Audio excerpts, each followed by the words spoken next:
Bom dia a todos e todas. Nesse dia 27 de julho de 2023, eu cumprimento os membros da Câmara, o desembargador Douglas Amorim, desembargador Vieira Filho, que gentilmente está substituindo o nosso presidente, desembargador Luiz Gonzaga, que teve uma intercorrência, mas graças a Deus está tudo bem com ele.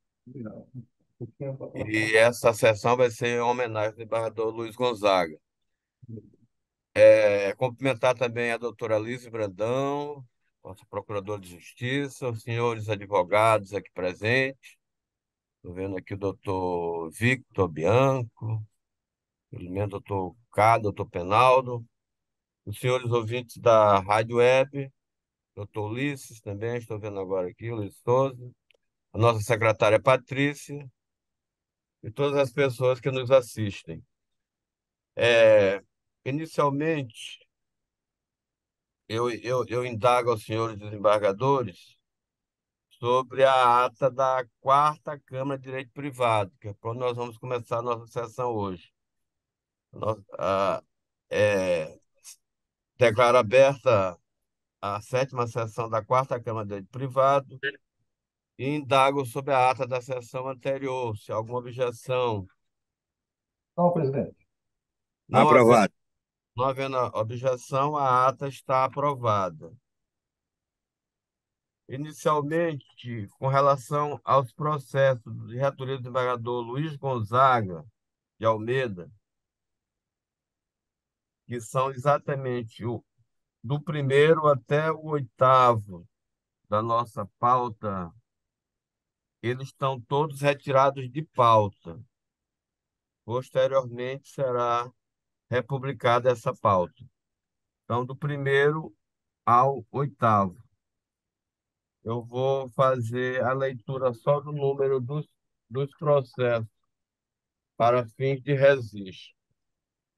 Então, o primeiro retirado de pauta é o processo 080-2028-66-2022, de João Lisboa.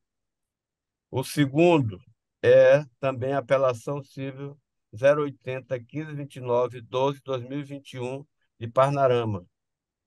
O terceiro retirado de pauta é o 097492-2021, de Parnarama.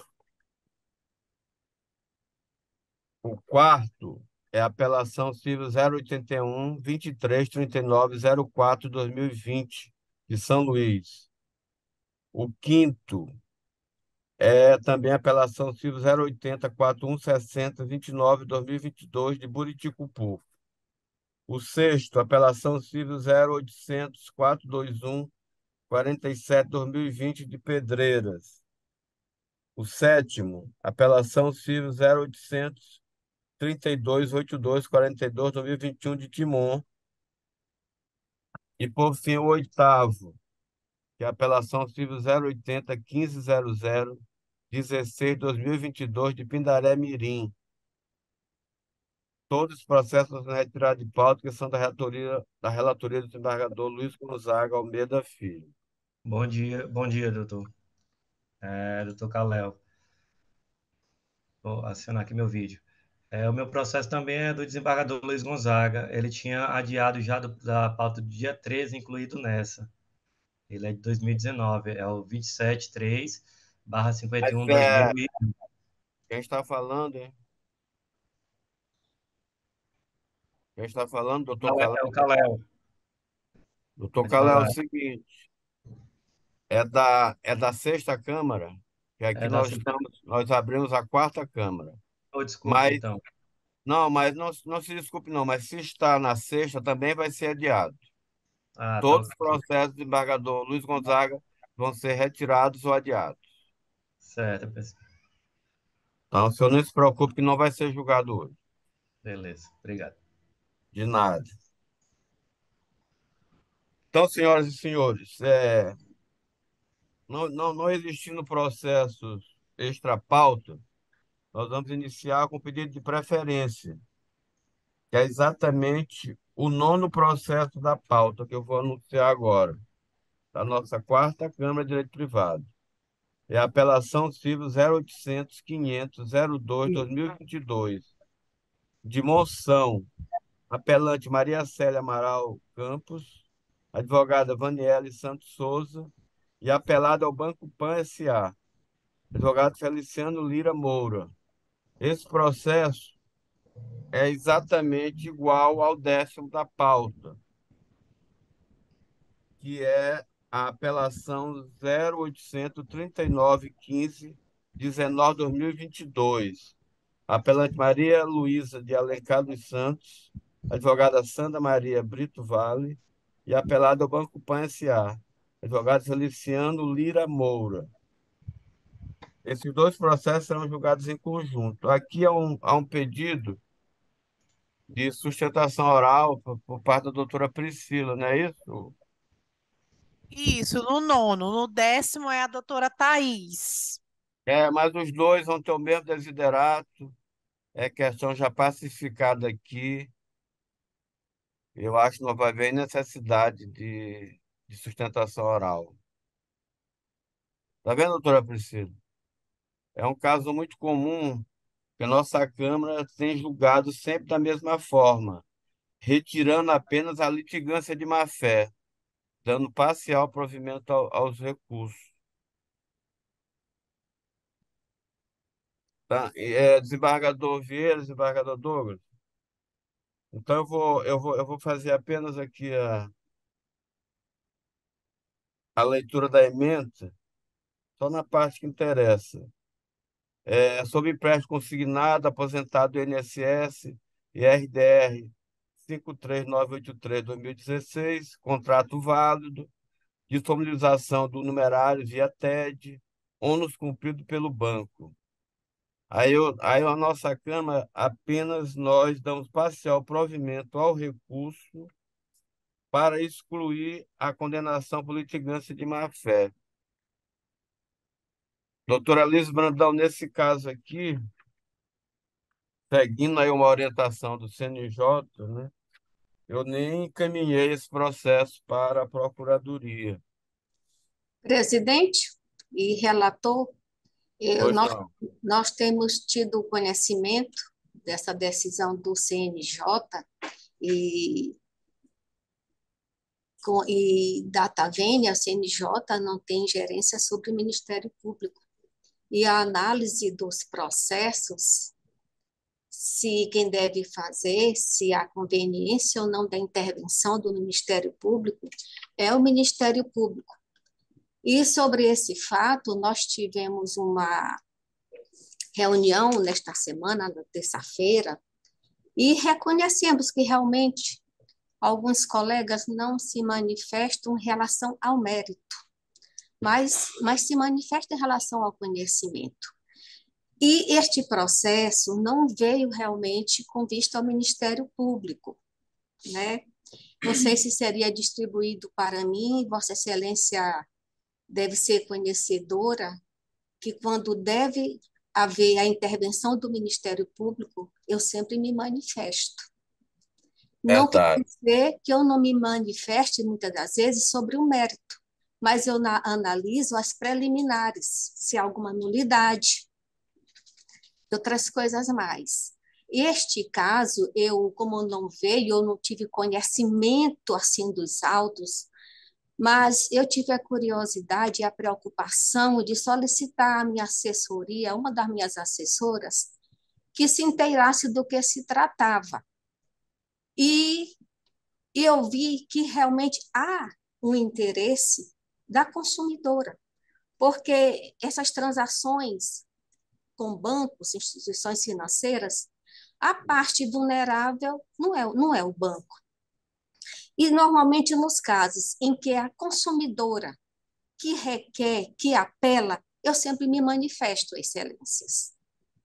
Então, Pois não. o que eu iria realmente, e o que eu gostaria, se Vossa Excelência fizesse uma concessão, já que o CNJ determinou a magistratura que fica ao encargo de cada relator, enquanto nós aqui também nós tomamos as nossas providências para que entremos num acordo obedecendo o CPC, e a sugestão número 34 do CNMP, e também conversando com os colegas a respeito de se manifestarem dos autos, porque nós sabemos de que prerrogativas, a gente não abre mão de prerrogativas, certo, excelências? Então, eu observei, e se tivesse vindo para mim, mas já que Vossa Excelência está concedendo-me a palavra, que realmente seja retirada a litigância de má-fé, porque esta tem que ser comprovada. E o pouco que eu me inteirei dos autos, não houve essa comprovação. Até porque eu vejo com reservas, senhor relator, esse novo tipo de assinatura de contrato. Não é mais, agora é aquela assinatura eletrônica, que é exatamente facial, né? Provar que a pessoa assinou é aquela pela facial, eu acho aquilo Identificação facial. exatamente. Então, eu acho isso muito temerosa esse reconhecimento.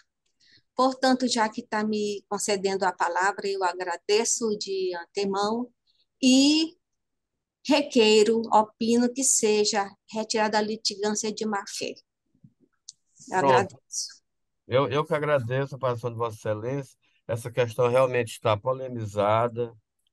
O órgão especial tem se manifestado reiteradamente sobre isso. E nós alteramos o nosso regimento interno no sentido de que caberá ao relator avaliar se se manda o processo, se é caso, né, se é caso de parecer do Ministério Público ou não, se a questão envolve idoso, menor, e assim para a gente chegar a uma, inclusive o doutor Danilo participou ativamente ontem da sessão, se manifestou também. De modo que eu agradeço que Vossa Excelência tenha se manifestado em banca. Então, eu vou proclamar o resultado no nono e no décimo, né? Por unanimidade. Desembargador Vieira está concordando, desembargador Douglas, desculpa aí, eu não colhe os votos.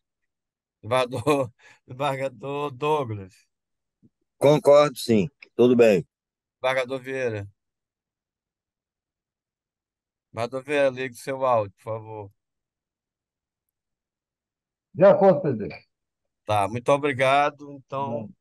proclamando o resultado no nono e no décimo, foi dado parcial provimento aos recursos para retirada de litigância de má-fé, de acordo com o parecer do Ministério Público manifestado em banco. Muito obrigado. Esse é o resultado. Bom dia a todos. Bom dia, doutora Priscila. Bom dia, doutor. Vamos seguir na nossa ordem aqui da pauta. Vou anunciar o 11º processo, que também é apelação 0800-269-94-2021. O apelante aqui é Raimundo Jonas da Silva, advogada Lorena Cavalcante Cabral. O apelado também é o Banco Pan S.A., doutor Feliciano Lira Moreira, advogado. O parecer aqui, doutora Liz, foi só pelo conhecimento. Parecer mantido, excelência. Parecer mantido, muito obrigado. Haverá sustentação oral nesse caso? Cadê?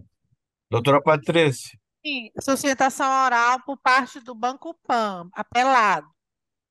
apelado, né? O Isso.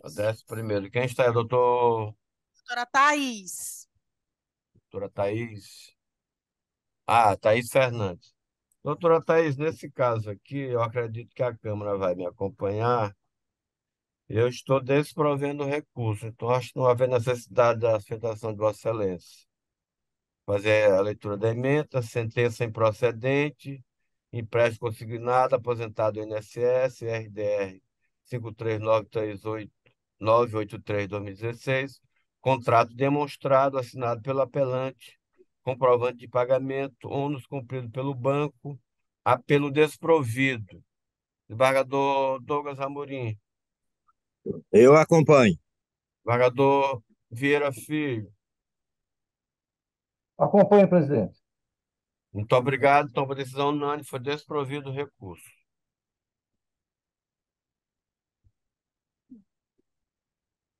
Agora aqui é o 12º e último da nossa pauta da quarta Câmara de Direito Privado. É a posição 12, apelação 0800-891-34/2020. Apelante Francisco Leal dos Santos, advogado Hudson Ribeiro Rubim. Apelado Banco Pan S.A., advogado Gilvan Melo Souza. Ah, é o Eu sou 15. relator, o parecer foi só pelo conhecimento. Mantido, excelência, o parecer.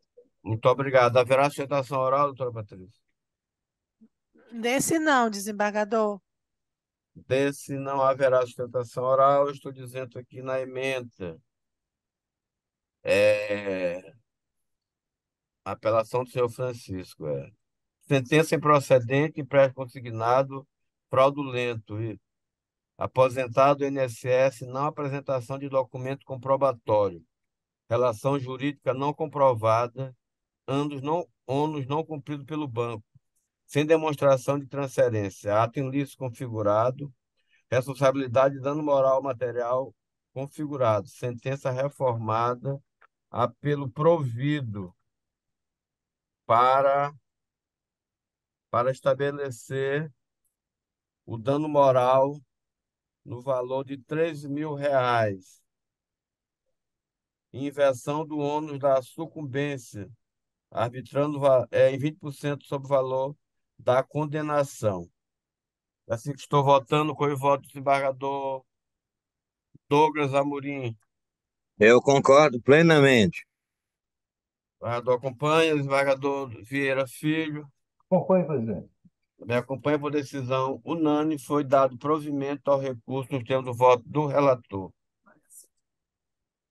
Então, senhores, com esse julgamento nós encerramos os processos da Quarta Câmara de Direito Privado e vamos passar logo em seguida a abrir a sessão da 19ª sessão da Sexta Câmara Cível. E também nós vamos dar preferência aos advogados, nesse caso.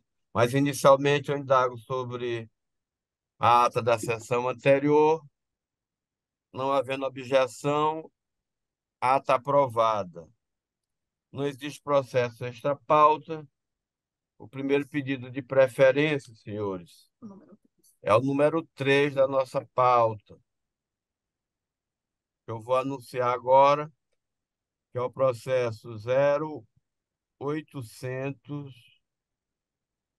0800-004-34/2020 de Bacuri. Apelante José Balduino da Silva Neri, advogado Lincoln Lima Sampaio e outro. Apelado Ministério Público do Estado do Maranhão, promotor doutor Igor Adriano 30 Marques. O parecer é pelo desprovimento. Vai haver sustentação oral com Não, não, o parte. advogado não entrou na sala, não, desembargador. O advogado não entrou na sala, Falado embora. na outra sessão. Hã? Ele já tinha até falado na outra sessão, e o senhor resolveu até adiar por causa disso. Na anterior, na sessão do dia 20. Eu resolvi adiar. Esse processo ele foi adiado na sessão passada. Porque ele disse que queria fazer sustentação. Foi, aí, não, aí ele começou a falar, entendeu? Aí o senhor pediu para adiar para essa. E ele está ciente e não Ah, compareceu. tá ciente que era hoje e eu coloquei até o nome dele novamente. Mas ele não tá na sala, não. Não está. Então, sendo assim, senhores, eu vou me ater, porque inclusive o voto está de acordo com o parecer. A doutora Alice quer se manifestar? Senhor relator, é que na pauta consta que eu me manifestei sem interesse quanto ao mérito, mas o que aconteceu foi o seguinte, houve um reconhecimento de decadência e após isto os autos não vieram com vista ao Ministério Público. Então, Eu gostaria, mas esse processo não vai ser julgado hoje e na próxima sessão não será comigo. Seria possível eu ditar o meu parecer, senhor relator, em relação a este processo, que não vai ser julgado hoje? Doutora Liz, eu Tá pelo tenho aqui, desprovimento. eu tenho aqui o ID 2382, ID, né? ID 2382, 4862, em que há um parecer. Consta do Esse, meu. esse processo é do que a apelante é Maria das Graças, Ribeiro Moura? Não, José Balduino, da Silva Neri. Ah, É tá. é a Ah, pauta da sexta, doutora Liz. é o terceiro, né? É o terceiro, exatamente. Uhum. O parecer do Ministério Público foi pelo desprovimento, Isso, exatamente. Senhora mantido. mantido, né? Uhum. Então, estou dizendo aqui na ementa, ação de improbidade administrativa, sentença procedente, ausência de prestação de contas, dolo comprovado, dano ao erário constatado, ausência da aplicação dos recursos do convênio, vistoria, constatação da inexecução da obra, sentença mantida. É, O cerne da questão consiste em avaliar a ocorrência ou não de ato de improbidade praticado pelo apelante, por deixar de prestar contas de convênio. Em caso as provas colacionadas ao processo corroboram para a caracterização da prática de ato de improbidade por parte do apelante, que não cumpriu corretamente o seu dever de prestar contas. Ademais, diante da ausência de prestação de contas, nos termos da lei, foi aberto procedimento de tomada de conta especial, instituído no âmbito da concedente, onde fora realizada visita técnica ao local da obra. Vistoria esta em que a geóloga e assessora das sedes compareceu ao local onde se situa a estrada vicinal, objeto do convênio, e na oportunidade constatou a desconformidade da situação real da estrada com o projeto apresentado, tendo em vista que nenhum serviço havia sido executado. E após percorrer mais de 5 quilômetros, verificou-se a inexecução do serviço decorrente do convênio celebrado. Então, recurso conhecido e desprovido. Embargador Douglas Amorim. Acompanho Vossa Excelência. Embargador Vieira Filho. Acompanho, presidente. Também acompanha por decisão unânime e foi desprovido recurso, de acordo com o voto do relator e o parecer da Procuradoria-Geral da Justiça. Dando continuidade, eu vou anunciar agora, pedido de preferência também, é o segundo processo da nossa pauta, que é a apelação 0800-782-27/2021. O apelante aqui é Antônio José Araújo Guterres, advogado Marlon Ribeiro Pereira e Penaldo Jorge Ribeiro Moreira. E apelado ao município de Pinheiro. O advogado é Fabrício Mendes e outros. Eu sou relator, parecer pelo conhecimento. Mantido, excelência. Parecer mantido, haverá sustentação oral por parte do doutor Penaldo. Eu vou fazer a leitura do relatório.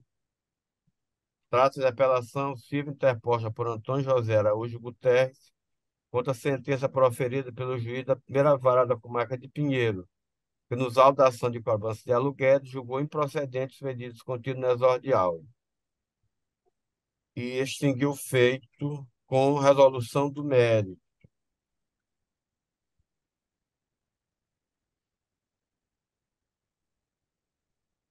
Nas razões recursais, alega que a sentença vergastada merece ser reformada, vez que existiu contrato de locação de natureza verbal entre as partes, inclusive tendo sido comprovada a citada relação jurídica pelos documentos acostados com a exordial.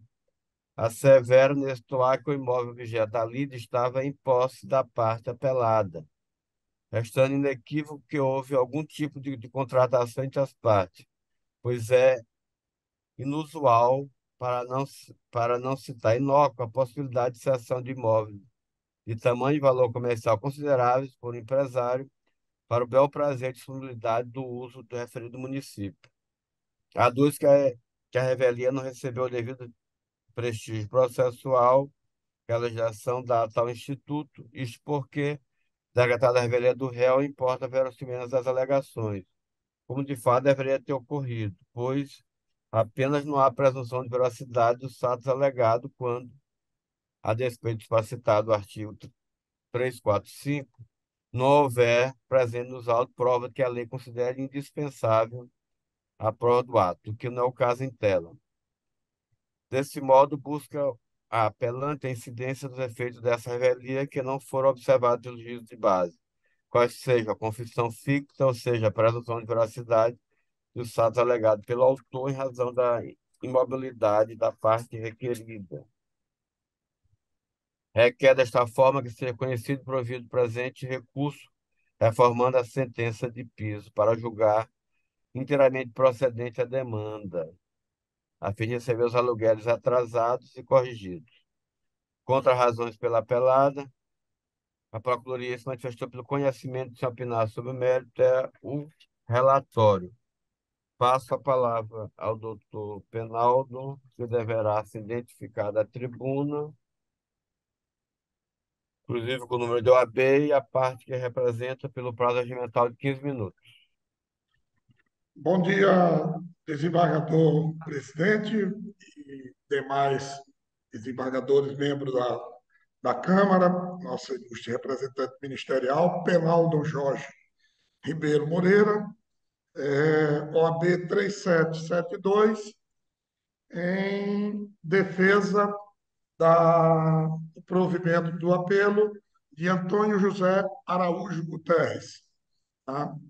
Em desfavor do município de Pinheiro.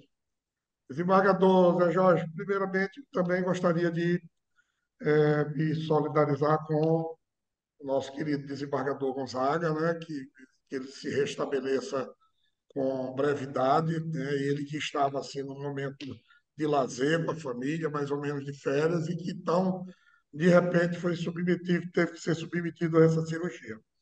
Eu, aqui, juntamente com os demais advogados, a gente pede e roga que o desembargador se restabeleça rapidamente e possa retornar às suas atividades, e o meio familiar e o dos amigos e dos colegas de serviço. Em segundo lugar, gostaria de agradecer a compreensão da quinta-feira passada sobre o pedido de adiamento. Nós que estávamos também cumprindo uma outra missão aqui na região da Baixada, no município de Guimarães, e não pudemos estar presentes na sessão, mas quero aqui agradecer ao deferimento do pedido de adiamento. E a questão que tratamos aqui, nobres desembargadores, é uma questão de forma, diria, de natureza muito simples. É um prédio público, é um prédio particular em que o poder público utilizou, né, e utilizou por quase 4 anos para funcionamento de uma delegacia de polícia na nossa cidade, polo, na cidade de Pinheiro, no centro da cidade, a cerca de 300 metros do fórum onde funciona o Poder Judiciário, né? E, ao não efetuar os pagamentos dos aluguéis durante todo esse tempo, por questões burocráticas, por problemas, segundo o alegado pelo município, porque não teria licitado, não teria feito procedimentos de exigência da lei 866693, né? Acabou passando todo esse período sem o pagamento, o que ocasionou com que o apelante ingressasse com o pedido de retomada do imóvel, né? O despejo, né, infelizmente, de um órgão público de tamanha importância, o segundo distrito policial da comarca e da regional de Pinheiro, com mais 18 cidades, né? E isso efetivamente acabou acontecendo. Ao nosso entender, o despejo perde o objeto por algumas razões. O documento de ID 2187-4426 é um recibo de entrega, e gostaria de pedir a permissão para fazer a leitura deste ato, o doutor Marlon Ribeiro Pereira, OAB, ao representante do senhor Antônio José Araújo Guterres, brasileiro, portador do RG tal, tem a identificação, recebe as chaves do imóvel localizado na rua Vicente Fialho, 777, na cidade de Pinheiro, onde funcionava o segundo distrito policial da cidade de Pinheiro, unidade policial que integra a 5ª Delegacia Regional da Polícia Civil. Pinheiro, 29 de outubro de 2021, delegado regional da 5ª Delegacia Regional de Pinheiro, doutor Valnei Rubim Júnior, assina o documento. Tá? Esse documento é o de ID 21874426. Na sequência, o ID 21874438, o mesmo doutor Valnei, ele faz uma declaração, declara que interessa possa, que no mês de fevereiro de 21, fui nomeado delegado de Polícia Civil do Estado do Maranhão, tendo sido lotado do Distrito Policial de Pinheiro, que funcionava na rua Vicente Fialho, 777, centro, nesta cidade de Pinheiro. No dia 7 de 4 de 21, passei a exercer o cargo de delegado regional, onde, decorrido alguns dias, fui informado que tramitava junto ao Poder Judiciário uma ação de despejo referente ao imóvel, em virtude da ausência de pagamento de aluguéis. Então, objetivando sanar a presente situação, este signatário passou a empreender diligência para devolver o imóvel que funcionava o segundo distrito policial. Por fim, também é do conhecimento desse signatário que, quando da devolução do imóvel, existia um débito relativo ao fornecimento de água junto a Caína. Volney César Rubim Júnior, delegado de Polícia Civil. Então, a questão, eu fiz questão de ver primeiro os dois documentos para voltar aos fundamentos da sentença, que, ao nosso ver, Vossa Excelência relatou de forma muito cristalina, o magistrado entendeu, mesmo com o decreto da revelia, não houve o comparecimento da parte de representante do município na audiência de conciliação, tampouco contestou o feito, o que, por si só, a aplicação material da revelia, para a comprovação dos fatos alegados pelo autor, é matéria pacificada em todos os tribunais. O que não se admite é os efeitos dessa revelia para as matérias que são de interesse do réu, para os fatos impeditivos ou modificativos do direito. Mas a sentença, ela, apesar de transcrever uma possível nulidade do contrato por não ter obedecido os trâmites da lei de licitações, o próprio magistrado ele diz o seguinte: contudo, o artigo 59 da Lei 8666, prestigiando os princípios da boa-fé objetiva e da vedação do enriquecimento sem causa, expressamente consigna que a nulidade do contrato administrativo não exonera a administração do dever de indenizar o contratado pelo que este houver executado até a data em que ele for declarado por outros prejuízos e regulamentos comprovados. Tá certo? E finaliza o magistrado dizendo que o autor não se desincumbiu de provar que aquele imóvel fora ocupado pela delegacia municipal e de que esta relação da locação ela existiu, o que data vênia com todas as vênias, os documentos que estão nos autos comprovam perfeitamente a revelia que foi decretada com a aplicação da matéria fática e dos fatos constitutivos do direito do autor, elas atendem, e em razão disso, desembargador Zé Jorge, demais pares, demais membros, não foi para dar mais celeridade ao processo, arrolado e necessidade de se ouvir depoimentos testemunhais, como exigiu o magistrado da sentença.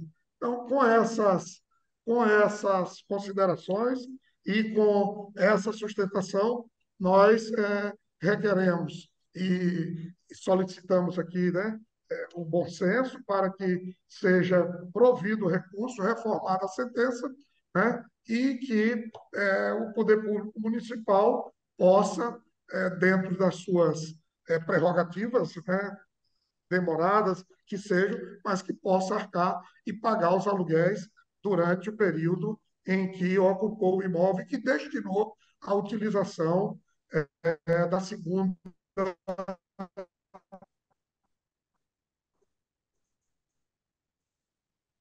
do segundo Doutor Penaldo, seu distrito tempo agora, policial na a sustentação já acabou.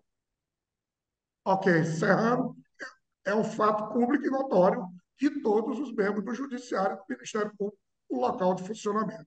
Muito obrigado, desembargador. Agradeço a sustentação do doutor Fernando Penaldo Jorge e vamos para analisar o voto, o mérito desta ação. Eu estou dizendo aqui no meu voto, compulsando os autos, observo que o cerne da questão repousa sobre suposto contrato verbal estabelecido entre o apelante e a administração pública do município de Pinheiro, para instalação de uma unidade da Polícia Civil naquela circunscrição territorial. Inicialmente, cumpre anotar que, não obstante a desídia do ente público em apresentar sua defesa, tal ausência não induz necessariamente à revelia. Embora o artigo 344 do Código de Processo Civil preveja que, se o réu não contestar a ação, será considerado revel e presume-se-ão verdadeiras as alegações do fato formuladas pelo autor, ocorre, no entanto, nos feitos em que a Fazenda Pública é parte, não há como aplicar restritamente os efeitos da revelia. É que o regramento legal aplicável ao ente público, via de regra, corresponde a direitos indisponíveis, e nestas hipóteses o Código de Processo Civil dispõe: a revelia não produz o efeito mencionado no artigo 344 se o litígio versar sobre direitos indisponíveis. Nesse sentido, já decidiu o STJ. Vou ler só a parte que interessa. É orientação pacífica do Superior Tribunal de Justiça que não se aplica à fazenda pública o efeito material da revelia, nem é admissível quanto aos fatos que lhe dizem respeito à confissão, pois os bens e direitos são considerados indisponíveis.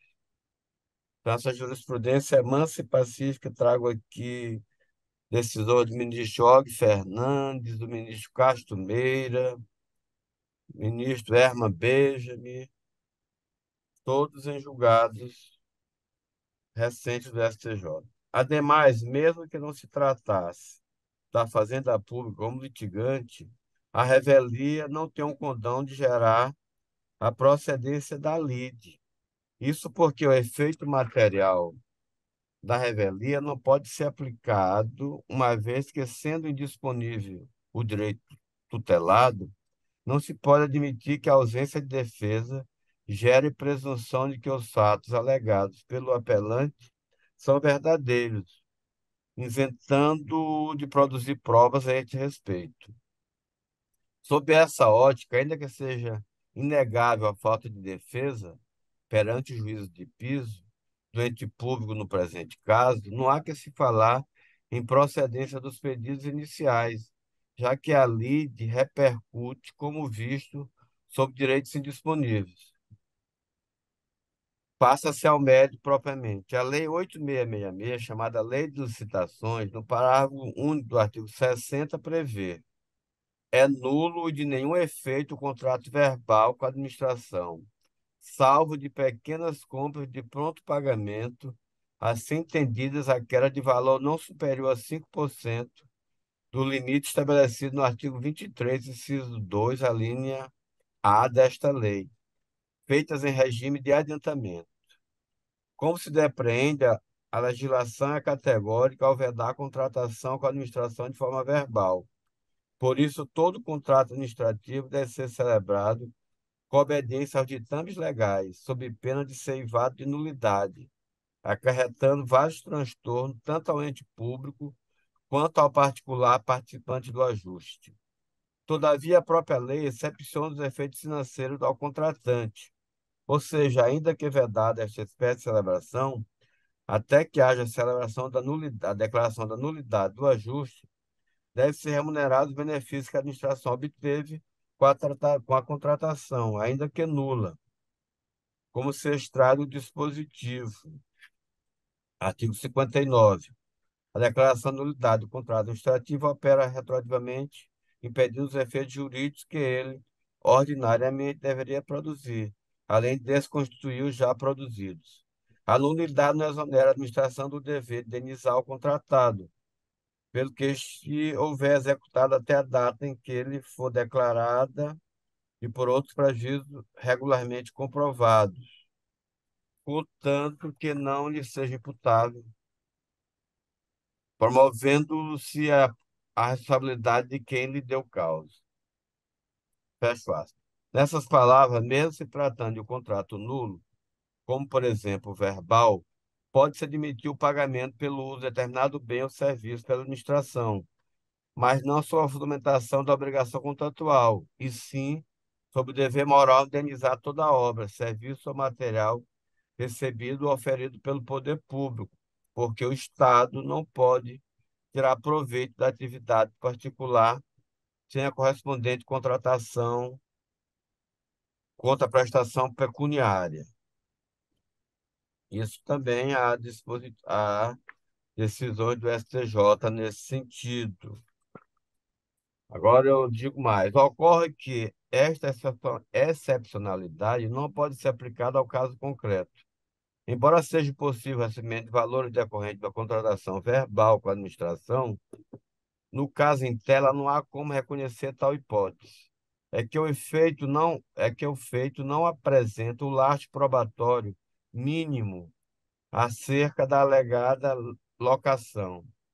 Ainda mais que o documento colacionado nos autos e de 21.874427, recibo de entrega da chave, é sobrescrito por servidor público de outro ente estatal. A declaração constante no ID 21.874438 não se reveste de legalidade, vez que é desprovida de assinatura por quem a supostamente produziu. Portanto, não presta sequer a provar a alegada disponibilização dos bens ao município de Pinheiro. Aliás, para a comprovação do suposto contrato de locação, fazia-se necessária a devida instrução probatória, de modo a tentar obter o máximo de elementos para a comprovação da alegada contratação verbal. Ocorre que, no caso, após intimação sobre interesse na produção de provas, o apelante manifestou-se expondo sua falta de interesse na produção de novas provas, conforme ID número tal. Acerca da matéria, foram corretas as ponderações do douto magistrado julgador singular. Eu vou ler a parte que interessa. Ocorre que, no caso dos autos, denota-se a fragilidade probatória a comprovar que, de fato, foi realizado contrato com o município de Pinheiro, para fim de estabelecer parâmetros para eventual indenização por danos materiais. Fecho aspas. Em outras palavras, em casos como esta, em que o direito controvertido refere a uma suposta contratação verbal, fazia-se essencial que a parte interessada buscasse instruir seu feito com o máximo de provas no sentido da tese defendida, o que, no caso, não ocorreu, sendo extremamente temerário julgar procedente a ação com base em tão escasso e frágil acervo probatório. Ante o exposto, conheço e nego o provimento ao apelo, mantendo em tota a sentença objurgada pelos seus fundamentos e condenar a recorrente ao pagamento de honorários recursais em 0,5 do valor atualizado da causa, nos termos do parágrafo 11 do artigo 85 do CPC, como estou votando e colho o voto do desembargador Douglas Amorim. Eu entendi muito bem, acompanho. Desembargador acompanha o relator, desembargador Vieira Filho. Acompanhe, presidente. Então, por decisão unânime, foi desprovido o recurso. Agradeço a presença do doutor Penaldo Jorge. Vamos adiante.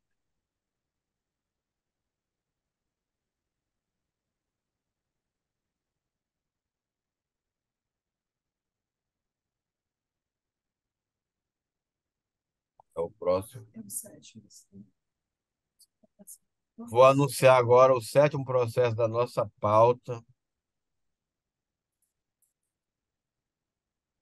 A posição 7, que é o terceiro pedido de preferência, que é a apelação civil 085-6127-10/2016. Apelante aqui é Equatorial Maranhão Distribuidora de Energia S.A., advogado Cimeira Galvão Leonardo e César Henrique Santos Piricílio. Apelar Luiz Henrique Pinheiro, advogado Leandro Pereira Abreu e Gilmar Pereira Santos.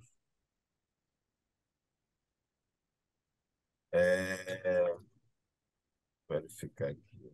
Parecer. O parecer é só pelo conhecimento do recurso, doutora Liz. Sim, Excelência, parecer mantido. Parecer está mantido. Haverá sustentação oral por parte Da da doutora. da Equatorial. Aí quem pediu aqui foi a doutora Marília, mas já falou comigo aqui na sala, a doutora Tainara vai fazer no lugar dela. Eu já olhei que ela está subestabelecida nos autos.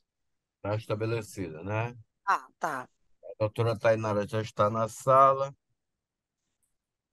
Vamos fazer, estou. vamos fazer inicialmente a leitura aqui do relatório.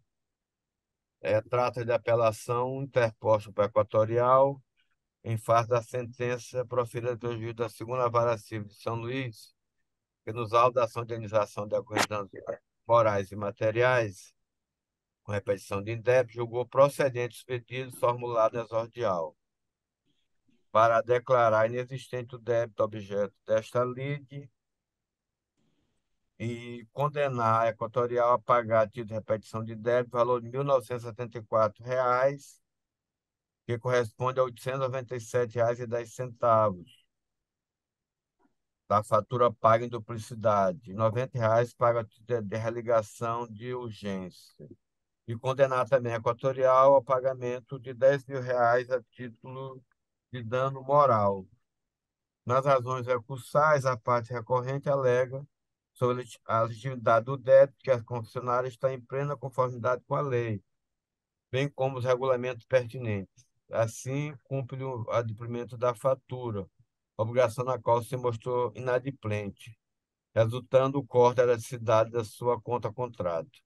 Menciona só a presunção da legalidade usada da Equatorial, haja visto que presta serviço público e, portanto, está submetida total ou parcialmente ao regime jurídico de direito público.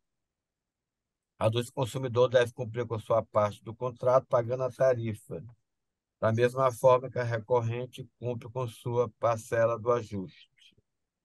Destaca que, além da lei, a doutrina e a jurisprudência garantem que atribui legalidade à suspensão do fornecimento em função do inadimplemento do consumidor.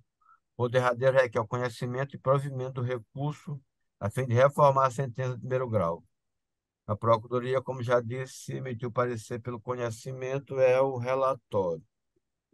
Passa a palavra à doutora Tainara Garcia, pelo prazo regimental de 15 minutos, devendo se identificar para fim de registro. Bom dia a todos. Tainara Ribeiro Garcia, OAB-MA 14986, nesse ato representando a Equatorial Maranhão. Excelências, primeiro bom dia a todos. Saúdo a todos na pessoa do excelentíssimo senhor doutor desembargador presidente desta Câmara, os quais me dirijo com grata satisfação de merecer vosso precioso tempo. Excelência, o presente recurso ele tem como objetivo reformar a sentença de base, que julgou procedentes os pedidos da parte autora e determinou a repetição do indébito do valor daquilo que o apelado pagou em dobro, na fatura que o apelado pagou em dobro. mais indenização por danos morais no valor de R$ 10.000. Excelência, assim, estou comprovado nos autos, no interior da contestação, que de fato houve suspensão do fornecimento de energia nessa unidade. O que acontece é que essa suspensão ela se deu em razão do débito da fatura 7 de 2016, no valor de R$ 1.148,36, e não com relação à fatura de janeiro de 2016, como alega a parte apelada. Foi demonstrado que essa fatura foi devidamente reavisada, como faz prova no ID 11579035, as folhas 4, e à época dos fatos, a fatura ela já se encontrava vencida e não paga. A fatura 7 de 2016, que foi a fatura que originou o corte, ela foi paga somente no dia 23 de agosto de 2016, horas depois da suspensão do fornecimento de energia, excelências. O autor, depois do pagamento, ele solicitou a religação e, conforme ele mesmo reconhece na exordial, a energia ela foi restabelecida dentro do prazo de 20 horas. Então, foi atendido o prazo determinado pela resolução da ANEEL, a resolução 414 de 2010, que era a resolução vigente à época dos fatos. Portanto, excelências, não há que se falar até o presente momento em ato ilícito praticado pela Equatorial, que a gente está diante somente do exercício regulado do direito da companhia, que identificou que havia uma fatura em aberto, a fatura foi reavisada, não foi paga dentro do prazo do reaviso, e o cliente teve a energia dele suspensa. Assim, excelência, eu gostaria de destacar o seguinte ponto: como eu já disse, a fatura que ensejou o corte foi a 7 de 2016 e não a 1 de 2016. E essa fatura ela foi paga horas depois da suspensão. Ou seja, o apelado ele tinha conhecimento dessa fatura, ele sabia que essa fatura ensejou o corte, mas ele convenientemente ocultou essa informação e tentou criar essa narrativa de que a fatura que ensejou o corte foi a de janeiro de 2016, quando na verdade foi a julho de 2016. Ademais a isso, houve a condenação da requerida, aqui apelante, ao pagamento do valor de R$ 10.000. Não há referência não há identificação a que se refere esse valor, acredito eu que seja de dano moral. Então, diante dos fatos, excelências, aqui narrados, não há evidência de nenhuma irregularidade praticada pela Equatorial, e, em consequência disso, não há que se falar em indenização por danos morais, ainda mais um valor absurdo de R$ 10.000, que está muito acima da média de valores deferidos por esta Câmara e pelo Tribunal de Justiça do Estado do Maranhão. Assim, só gostaria de finalizar pedindo que seja provido nossa apelação para reformar a sentença de base, afastar a condenação, todas as condenações, julgando improcedente os pedidos da exordial, e caso vossas excelências assim não entendam, que seja ao menos reduzido o valor do quanto da indenização por dano moral.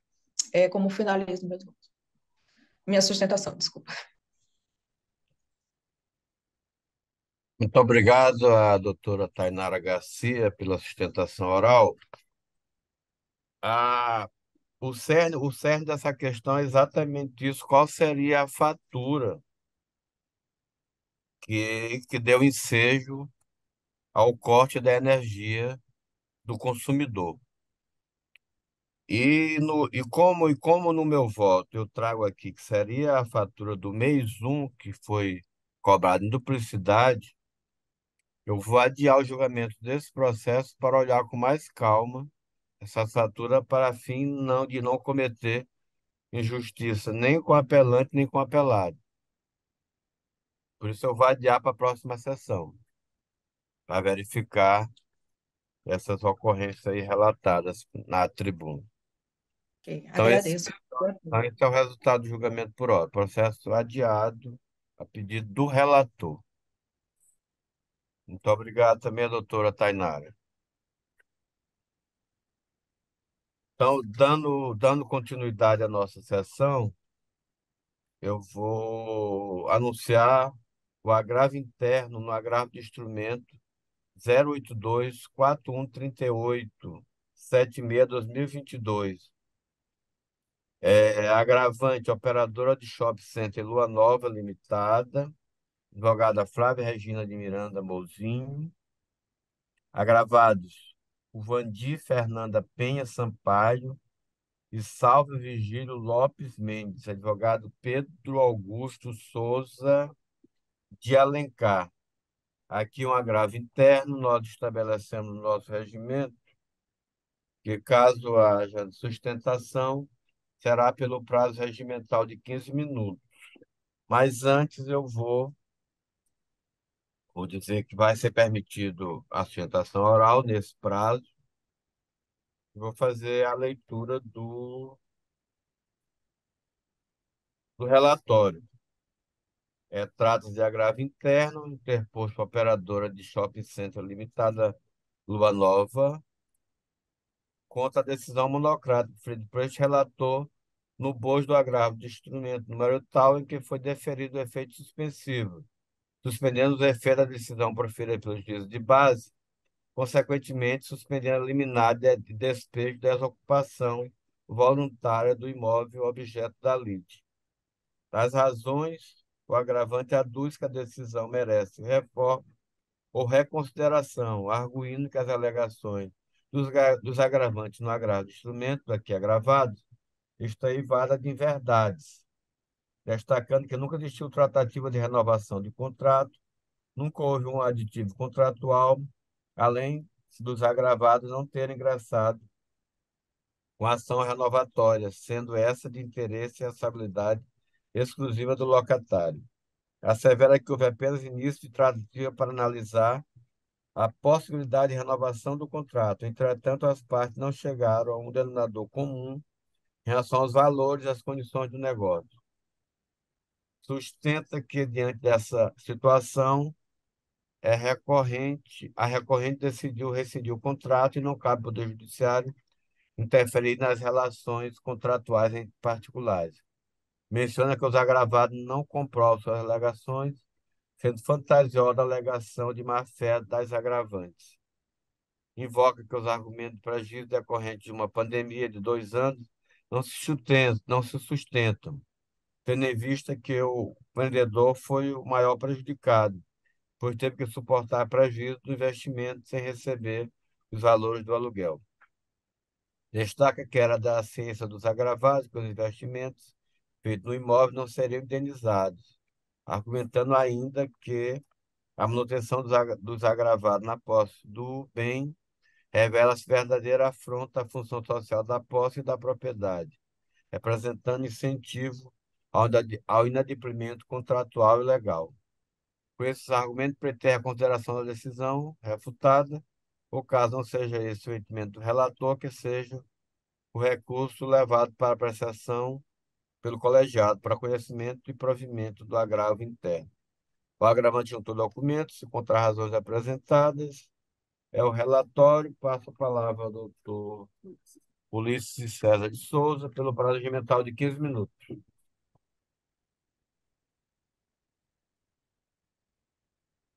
Doutor Ulisses, ligue, por favor, o seu áudio, está desligado. Ulisses César Martins de Souza, OAB Maranhão 4462, falando em nome de operadora de shopping em Lua Nova. Desembargador José Jorge, desembargador Douglas, desembargador Vieira, ilustre representante do Ministério Público, senhores advogados. Pretendo ser breve, porque a questão aqui é bem objetiva. Trata-se de ação de despejo proposta pela ora recorrente com um fundamento: o encerramento do período de vigência de um contrato de locação comercial.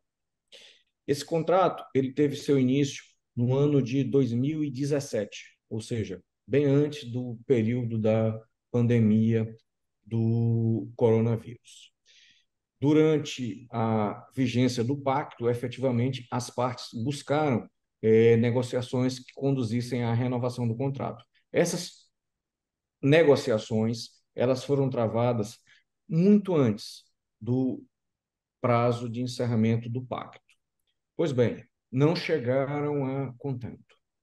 O prazo para a propositura da ação renovatória se esgotou. Nenhuma ação renovatória foi proposta pela locatária. Ao fim do contrato, a operadora de shopping, Vila Nova, propôs ação de despejo, postulando a retomada do imóvel. Efetuou o depósito da caução equivalente a 3 meses de aluguel e obteve em seu favor uma liminar que determinava a desocupação do imóvel. A parte adversa apresentou defesa, apresentou um recurso de agravo de instrumento e o desembargador Zé Jorge, com a prudência que lhe é peculiar, entendeu por atribuir efeito suspensivo ao recurso. Entendeu por prudência, repito, que os argumentos da parte recorrente mereciam uma melhor análise e que o feito necessitava de instrução processual antes da execução do despejo. Com essa fundamentação e contra esses argumentos, a hora recorrente interpôs agravo interno, onde postula a reforma dessa decisão e centra seus argumentos em 3 fundamentos. O primeiro não se trata aqui, não há nenhuma espécie de controvérsia. O contrato chegou ao seu fim. Esse fato é incontroverso. O contrato foi renovado? Não, não foi renovado. Se existiram negociações, essas negociações não conduziram a uma renovação do contrato. E aí, então, se parte para a questão seguinte, que é o cerne da controvérsia. Diante da pandemia do coronavírus, teria a recorrente direito a permanecer no imóvel, mesmo após o encerramento do prazo de vigência contratual? Com a devida vênia, admitir-se esse entendimento não é consentâneo com a realidade, não só com a realidade social que vivemos, mas também com a realidade legislativa. Por quê?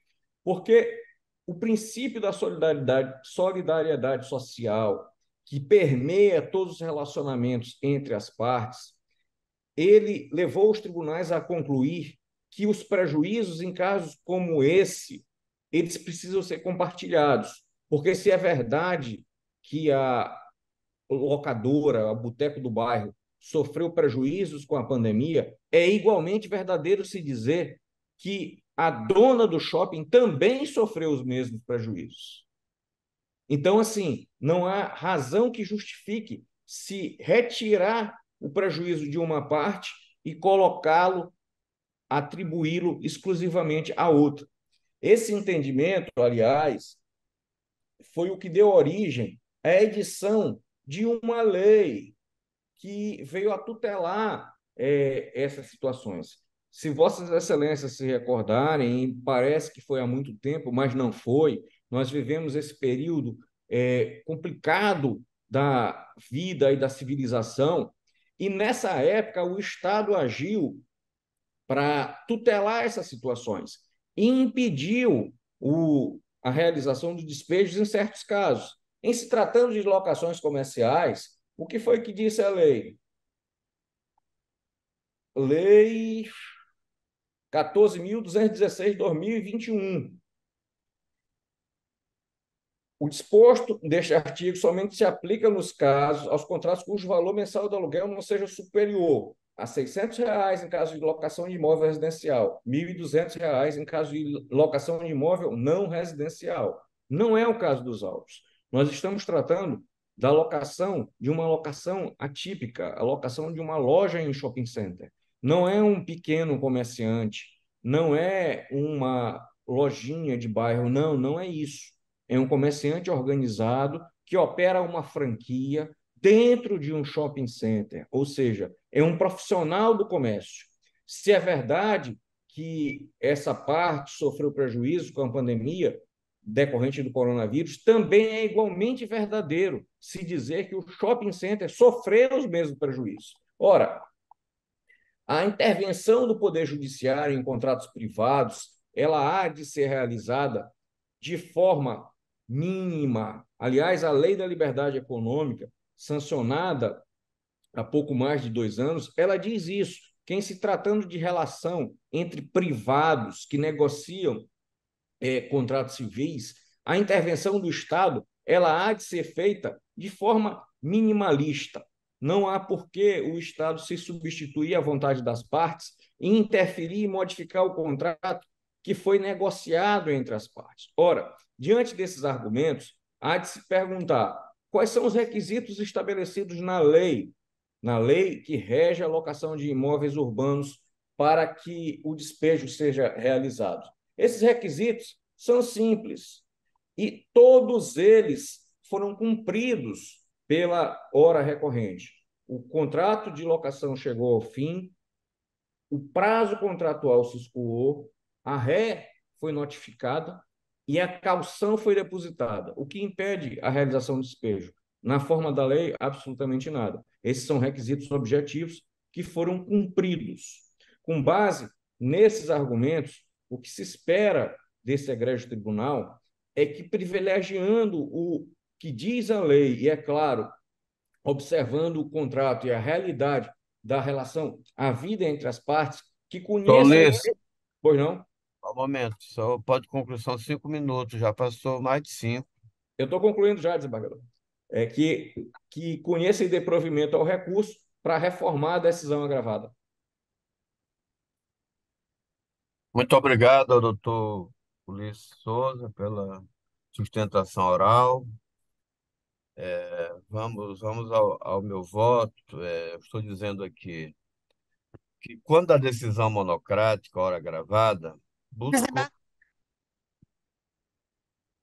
Alô? Alguma interferência aí? Desembargador, se o senhor olhar no pedido, as duas partes vão fazer, está no seu pedido, a outra parte está aqui, ó.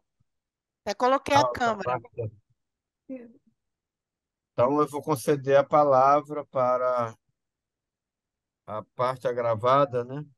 Isso, é o doutor Pedro Augusto Souza de Alencar, por parte dos agravados. Muito bem, pelo prazo regimental também de 5 minutos. Patrícia, coloca o prazo agora de 5 minutos na Tá, vou colocar, Isma. tela aí, porque houve um. Ah, Mas eu fica ruim. Tá, tudo bem. Foi erro meu aqui. muito obrigado. O doutor Pedro se encontra na sala. Passo a palavra. Eu não estou vendo a sua imagem. Legal. Testando. Cadê? Vê lá. Aqui, ó. Testando. Pois não. Viu, Não está com a excelência? palavra, doutor Pedro. Que Vossa Ouvi. Excelência está na sala das sessões, né? Pedro não. Augusto Souza de Alencar, OAB 7937, pela agravada. Pois não. Antes de iniciar o mérito da causa, saudar os desembargadores, agradecer ao doutor Vieira, que se pôs à disposição para não adiar a sessão, em virtude aí do doutor Luiz Gonzaga, que teve que de última hora passar por uma cirurgia. Melhoras ao desembargador. Bom dia, presidente, da sessão nesse ato. Eu não vou precisar dos 5 minutos, doutor José Jorge. Eu só preciso esclarecer algumas coisas das quais são importantes, inclusive para que a decisão inicial de rejeitar o despejo seja mantida, ou seja, que o agravo, ora julgado, seja desprovido, que são importantes e não condizem com a realidade do nobre colega, uma referência da advocacia, o doutor Ulisses, que acabou de mencionar. No caso desses autos, excelência, muito o doutor Ulisses falou em pandemia, em prejuízo, não é mérito da causa isso daí. O shopping tentou trazer a questão de que pandemia, que teve prejuízo, que arcou sozinho, o que nem é verdade. Na época da pandemia, em que o shopping ficou fechado e todo mundo teve prejuízo, o shopping ficou fechado, as lojas fechadas, foi feito um acordo e todo lojista pagou 50% do aluguel. O lojista sem um tipo de lucro, mas teve que arcar com 50% do aluguel.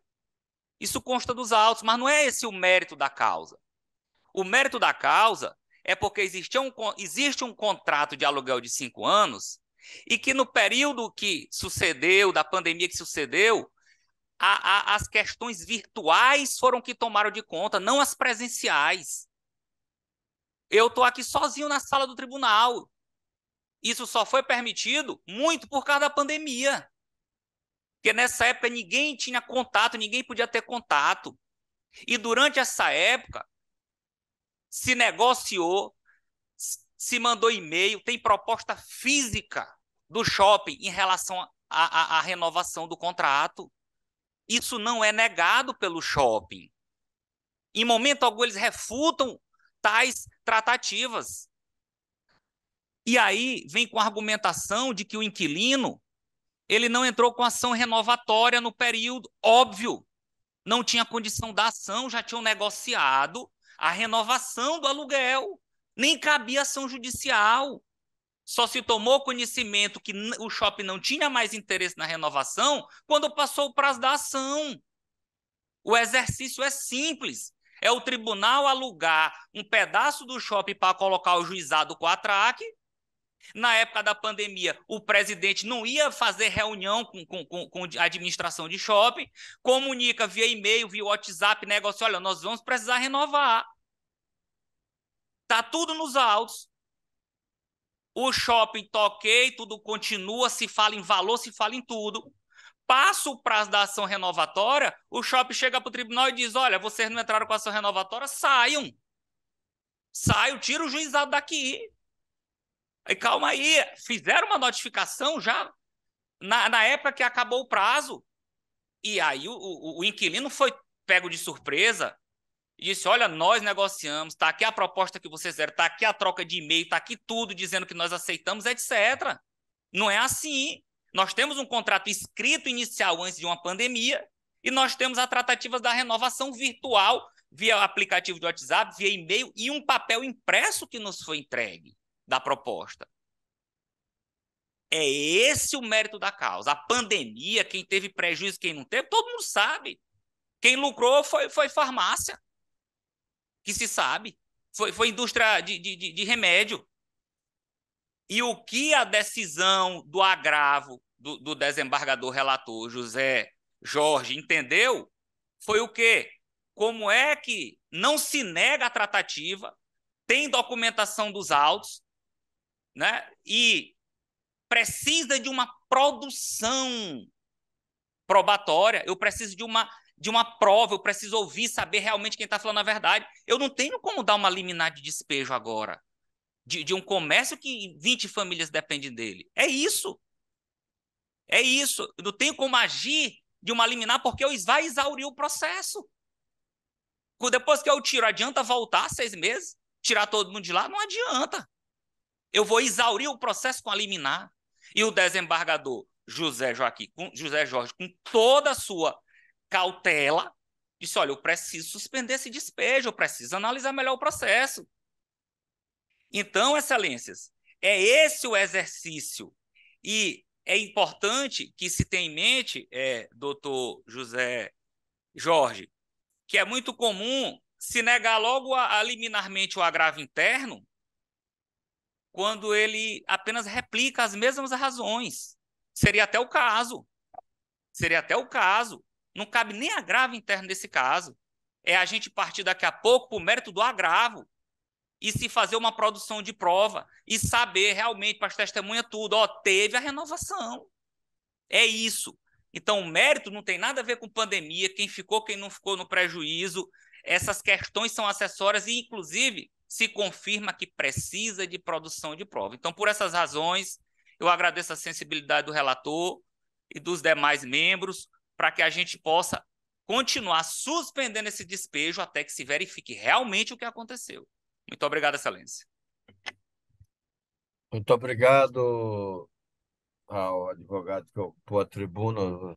Não está dando para identificar aqui o seu nome, que Vossa Excelência está na nossa sala de audiências, né? Na sala de sessão. Mas, de qualquer modo, vamos voltar ao nosso voto aqui. Eu estou dizendo aqui que quando da decisão monocrática, ora gravada, buscou-se verificar a presença dos requisitos necessários a justificar a suspensão dos efeitos da decisão proferida no juízo de origem, de modo a suspender a ordem de despejo do imóvel, objeto da locação entre as partes. Então, claro que na decisão também foi colocado que esse período de pandemia realmente ele foi ruim para todos, tanto para o locador como locatório, como para a população em geral, mas não foi isso o objeto do fundamento. Eu entendi que o fundamento principal posto na decisão é que a questão posta nos autos é bastante controvertida e os argumentos trazidos pelo agravo interno não corroboram para tal entendimento, pois é inquestionável que durante o período de vigência do contrato celebrado entre as partes, a hora agravada realizou investimentos e que sobreveio um período de 2 anos de pandemia, cujos prejuízos são presumíveis para ambas as partes, de modo que é necessária uma interpretação contratual basilada no princípio da boa-fé. Portanto, não merece respaldo o argumento de que não cabe ao Poder Judiciário interferir nas relações contratuais entre particulares, visto que a demanda foi trazida ao conhecimento deste poder, a quem cabe fazer valer a boa-fé contratual, positivada no artigo 422 do Código Civil, que reza o seguinte: os contratantes são obrigados a aguardar assim na conclusão do contrato, como em sua execução, os princípios da probidade e boa-fé. Nesse contexto, sem provas dos argumentos colocados pelo recorrente e inexistindo argumento novo capaz de modificar o entendimento já lançado, a decisão merece ser mantida. Assim, por todo disposto, nego provimento ao recurso, mantendo inalterada a decisão agravada e submeto à apreciação dos nobres colegas dessa Câmara. Começar pelo desembargador Douglas Amorim. Desembargador Jorge, José Jorge, peço venha Vossa Excelência, mas para analisar melhor a causa, vou pedir vista deste processo, fazer um exame também. Pois não, desembargador Vieira, aguardo o voto visto. Eu vou aguardar o voto de vista, presidente. Muito obrigado. Então, por hora, o resultado é esse: processo adiado a pedido de vista do desembargador Douglas Amorim. Não vincula, mas acho que ele vai vir, porque Luiz Gonzaga não vai. O desembargador Vieira vai ser convocado para a próxima sessão. Tá certo. Vamos então para o processo posição 6, que é a apelação civil 0000600617/2010. Apelante Barmerindo e Barmerindo Limitada. Advogado Guilherme Henrique Guimarães Oliveira. Apelado Antônio Carlos Frazão Marinho. O parecer foi só pelo conhecimento. Parecer mantido, Excelência. Parecer mantido. Haverá sustentação oral por parte do apelante, E na pessoa da doutora Maiara Fanjas Colares. isso. É porque pediu a doutora Maiara e pediu o doutor Vitor também, que os dois são por parte do apelante. Os dois pediram a sustentação. E o doutor Vitor está na Isso. sala. Isso, excelência. Pois não. Deixe-me ver.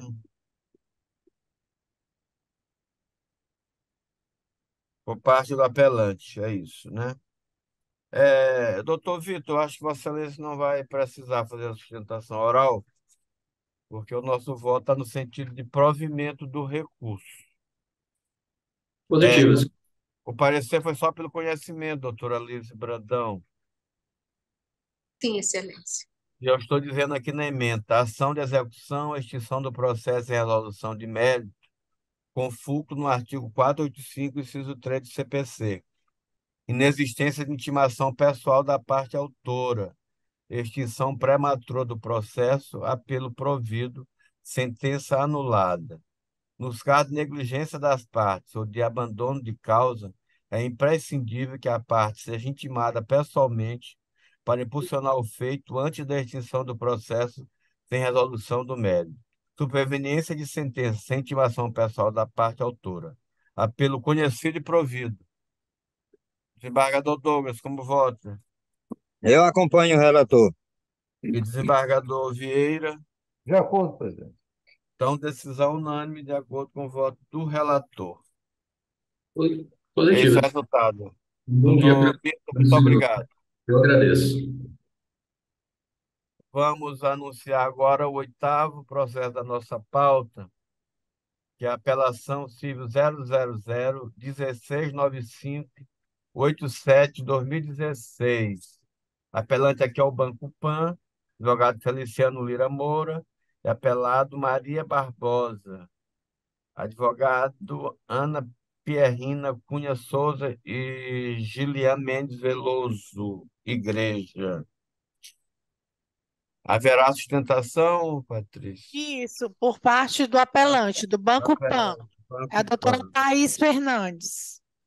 que já está na sala. Isso, já está na sala. Parecer foi pelo desprovimento, Excelência. Parecer pelo desprovimento, exatamente. Eu estou dizendo aqui no voto que no relatório de apelação interposta pelo Banco Pan contra a sentença produzida pelo juiz da comarca de Caxias, que é audação declaratória de inexistência de relação contratual, julgou procedente os pedidos formulado inicial. Em síntese, nas suas razões recursais, o apelante alega a validade da contratação, bem como na existência da responsabilidade civil, ato ilícito, dano e nexo causal, de danos materiais e danos morais, pois agiu na relação jurídica estabelecida entre as partes no exercício regulado do direito. Requer o provimento do apelo para que seja reformada a sentença, ou subsidiariamente reduzida a indenização por danos morais. Então, a Procuradoria, como já manifestado, foi pelo desprovimento do recurso ao relatório. Passa a palavra à doutora Thaís, pelo prazo regimental. Primeiramente, bom dia a todos. Nesse caso, buscamos defender a legitimidade do contrato de empréstimo consignado celebrado entre a parte autora e o Banco Pan, refutando suas alegações de que não possui qualquer relação jurídica com a instituição financeira. A parte autora alega ter sido surpreendida com descontos em seu benefício referentes ao empréstimo consignado, que afirma não ter feito com o Banco Pan. Entretanto, após análise dos documentos apresentados, demonstramos que o contrato é legítimo e válido. O valor solicitado foi, inclusive, liberado por meio de transferência bancária para a conta de titularidade da parte autora junto ao Banco Bradesco. O contrato foi formalizado de acordo com todas as exigências legais, com a leitura das cláusulas em voz alta, na presença de testemunhas e a devida anuência da parte contratante. O Tribunal do Estado do Maranhão já afirmou em tese de que pessoas analfabetas são plenamente capazes para os atos da vida civil e podem manifestar a sua vontade por quaisquer meios admitidos em direito, não necessitando de procuração e escritura pública para a contratação de empréstimo consignado. Não há indício de fraude no negócio jurídico e a parte autora não conseguiu demonstrar qualquer vício ou irregularidade na contratação. No caso, ainda existam dúvidas acerca do efetivo depósito na conta bancária da parte autora, e queremos que seja oficiado, então, o Banco Bradesco para a confirmação da titularidade da conta e recebimento do crédito contratado e disponibilizado, já que a parte autora não juntou o extrato bancário. É importante ressaltar que o Banco Pan agiu de forma regular, exercendo seu direito a realizar a cobrança, uma vez que a contratação foi legítima e a parte autora se beneficiou dos valores liberados. Também não houve dano causado pela instituição financeira à parte autora. Então, nesse contexto, pedimos que seja afastada a condenação em danos morais, bem como a repetição de indébito. Então, em virtude do exposto, requeremos que os pedidos autorais sejam julgados totalmente improcedentes, considerando a legitimidade do contrato celebrado entre as partes. Obrigada.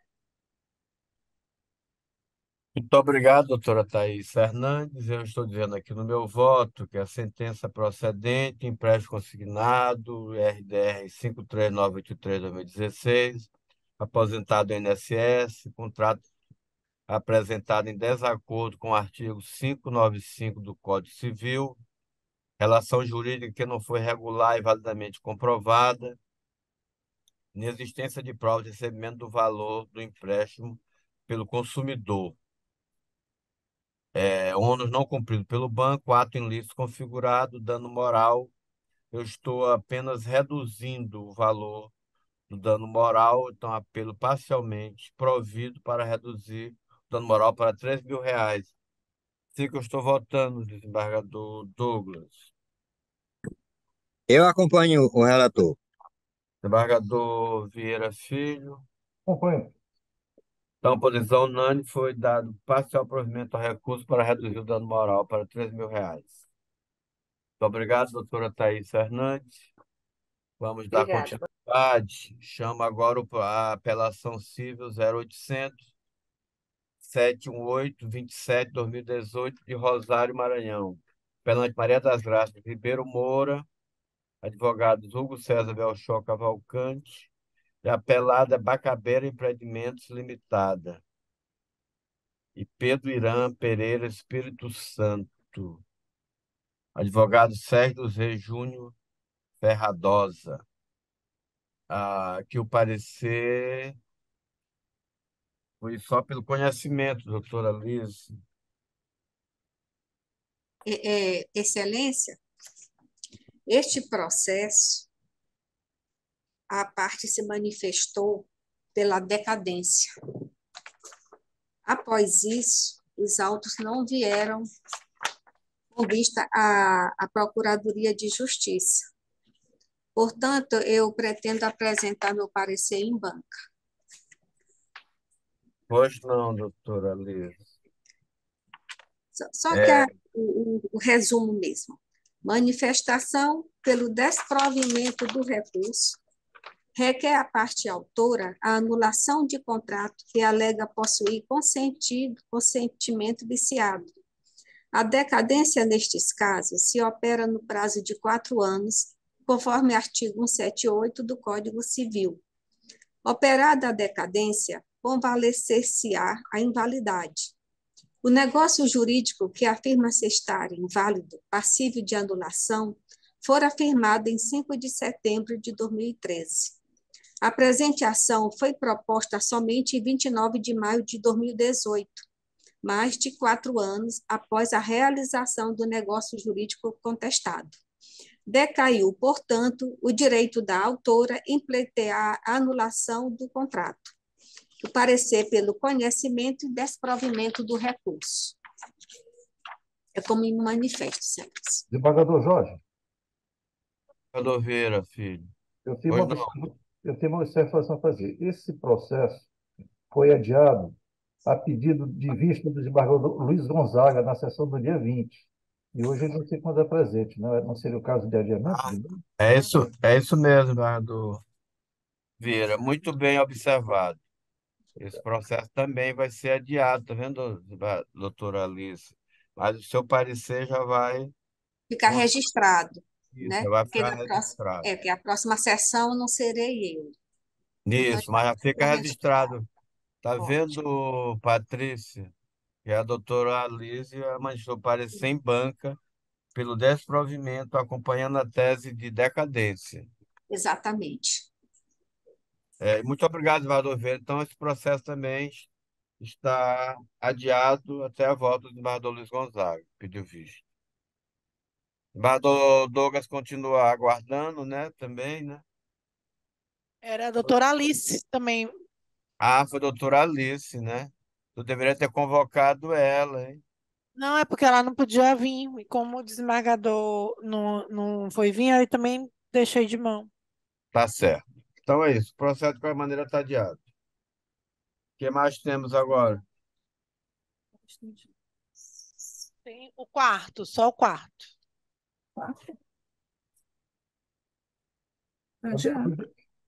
Esse processo é Quarto, do desembargador É Luiz Gonzaga, Luiz retirado. Gonzaga, é o também quarto. já está retirado de pauta, processo número 4. E eu quero também aqui aproveitar só para, para, para é, falar que esse processo lá na nossa pauta virtual de 0811 224 14 2021, em que houve a maioria em que eu fui vencido lá nesse agravo de instrumento, ele vai para o coro estendido. Isso. E nós vamos fazer o sorteio, é isso? Isso, desembargador. As Dos partes desembargadores. Giliano Fred Nascimento Cotrim contra o Ministério Público. Isso. Então vamos fazer o sorteio para o coro estendido desse processo. Desembargador José Gonçalo de Souza Filho e desembargador Antônio José Vieira Filho. Estou aqui. É, muito bem. Me diz só uma coisa. Esse processo continuará na pauta virtual, né? Isso, pro dia 3 do 8. Do 3 3 do do 8 a 8. 10 do 8. Então você vai só avisar o desembargador Gonçalo, né? Isso, só vou fazer a convocação do desembargador Vieira e desembargador Gonçalo. Mas o desembargador Perfeito. Vieira já fica sabendo. Então, mais algum assunto a tratar, senhores? Senhor presidente, Hoje eu não, só doutor.